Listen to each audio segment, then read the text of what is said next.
दूसरा में ज्योतिष हेरोदेस राजा के दूसरा में हेरोदेस राजा के दिनों में जब यहूदियों का बैतलहम में यीशु का जन्म हुआ।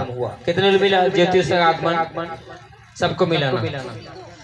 परमेश्वर हमारे सामने प्रभु यीशु मसीह जब इस धरती में आया तो एक पहलौठे बच्चे के रूप में आया। कौन था?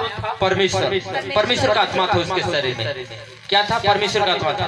और उसने एक चुन्नू मुन्नू में दिखाई देता है। और इस समय बैतलहम में जब जन्म हुआ हो तो उसको पता लगाने के लिए हेरोदेस राजा ने उसको पता लगा के देखो कि मैं भी उससे भेंट करूंगा।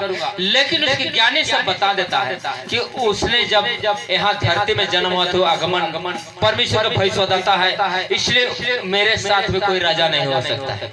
राजाओं का राजा मैं कहलाए। लेकिन परमेश्वर था राजाओं का राजा। आज ने यहूदी में भी नहीं रह के मिस्र राज में किया, मिस्र में चला गया, क्योंकि उसके स्वर्गीय दूत आके उसको मिस्र राज को ले जाता है। आज हमारे जीवन में वही जीवन को और वही आत्मा को वही पहचान करना है। इसलिए हम लोग चलते हैं। हम लोग इस चरनी में कौन आया? चरनी के साथ हम लोग क्या अनुग्रह हो परमेश्वर का, और हम उस चरनी को क्या प्रलोभन दे।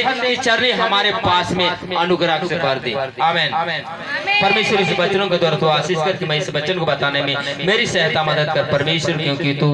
इसलिए मैं पढ़ रहा हूँ हेरोदेस राजा के दिनों में जब यहूदियों का बैतलहम में यीशु का जन्म हुआ तो पूर्व से कई ज्योतिष यरूशलेम आकर पूछने लगे, यहूदियों का राजा जिसका जन्म हुआ है कहाँ?